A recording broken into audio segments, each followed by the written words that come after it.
Hello student, welcome back my YouTube channel. तो आज की वीडियो में हम आपको लेमार्कवाद तथा डार्विनवाद में क्या अंतर है इसको आज हम हिंदी में और आसान शब्दों में समझेंगे। तो चलिए वीडियो को शुरू करते हैं। देखिए यहाँ पर लेमार्कवाद लिखा गया है और यहाँ पर डार्विनवाद के अंदर लिखे गए हैं। देखिए जो एक वैज्ञानिक थे जिनका नाम था लेमार्क, इन्होंने लेमार्कवाद को प्रतिपादित किया। और जो डार्विनवाद था इसमें दो वैज्ञानिक थे, पहला था डार्विन और दूसरे थे बेलेस। इन्होंने इस डार्विनवाद को प्रतिपादित किया। ठीक है, तो इन दोनों की बातों को हम ध्यानपूर्वक पढ़ेंगे। देखिए इसमें सबसे पहला अंतर है कि इसके अनुसार जिराफ की गर्दन सामान्य लंबाई की थी क्योंकि तब उन्हें घास फूस आसानी से उपलब्ध थी। तो वैज्ञानिक जो लेमार्क थे इन्होंने क्या बताया कि जिराफ की जो गर्दन थी वो सामान्य लंबाई की थी क्योंकि तब उन्हें घास फूस आसानी से उपलब्ध थी, इसीलिए उनकी गर्दन की लंबाई छोटी थी, सामान्य लंबाई की थी। और वैज्ञानिक जो डार्विन थे इन्होंने क्या बताया कि इसके अनुसार जिराफ के पूर्वज यानी कि जो पहले के जिराफ थे वो दोनों प्रकार के थे, एक तो छोटी एवं लंबी गर्दन वाले। ठीक है, तो ये किसने बताया था? वैज्ञानिक डार्विन और बेलेस ने बताया था। अब यहाँ पर अगला अंतर देखते हैं, कालांतर। कालांतर कहने का मतलब होता है परिवर्तन। परिवर्तन किस में हुआ? वातावरण में। जब वातावरण में परिवर्तन हुआ तो यहाँ पर पॉइंट को पढ़िए, वातावरण शुष्क हो जाने के कारण ऊंचे वृक्षों की पत्तियां खाने के लिए गर्दन का प्रयोग खींच कर करना पड़ा। किसको?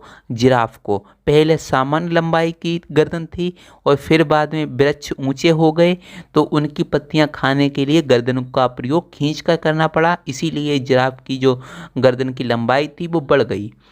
और यहाँ पर डार्विनवाद ने क्या बताया कि वातावरणीय परिवर्तन के कारण दोनों प्रकार के जिराफों को संघर्ष करना पड़ा। किसके लिए? अपने खाने के लिए, भोजन के लिए, जिससे लंबी गर्दन वाले जिराफ विजयी हुए और जो छोटी गर्दन वाले जिराफ थे वो मर गए। क्यों मर गए? उनको खाना नहीं मिल पाया, इसीलिए मर गए। और लेमार्कवाद ने क्या बताया कि गर्दन को खींचने पर उनकी लंबाई बढ़ गई।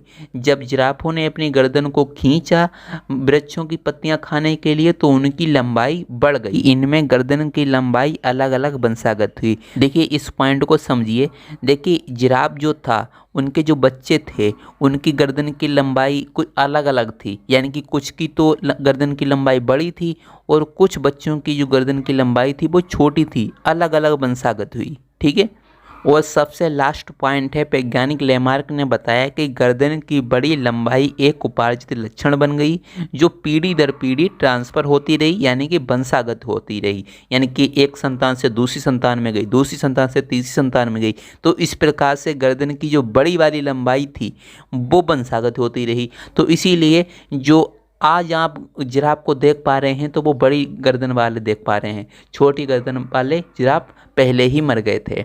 अगला पॉइंट यहाँ पर थोड़ा सा लिखा गया है ताकि आप इस लाइन को समझ पाएँ। लंबी गर्दन वाले जिराफों की प्रजाति विकसित हुई और लंबी गर्दन वाले जो जिराफ थे उनकी जातियाँ विकसित होती रहीं। ठीक है, तो इस समय आप लंबी गर्दन वाले जिराफ देख पा रहे होंगे। और वैज्ञानिक डार्विन ने क्या बताया कि प्राकृतिक वातावरण के स्वरूप लंबी गर्दन वाले जिराफों की संतति में वृद्धि हुई, यानी कि जो लंबी गर्दन वाले जिराफ थे उनकी संतति में वृद्धि हुई, उनकी संख्या बढ़ गई तथा लंबी गर्दन वाले जिराफों की वर्तमान जाति विकसित हुई। ठीक है, तो बात दोनों की एक ही है लेकिन समझने का फर्क है, यही अंतर है। वैज्ञानिक लेमार्क ने क्या बताया और वैज्ञानिक डार्विन ने क्या बताया, यानी कि लेमार्कवाद और डार्विनवाद में अंतर आपको समझ में आ चुका होगा। तो चलिए अब हम मिलते हैं अगली वीडियो में, जब तक के लिए जय हिंद, जय भारत।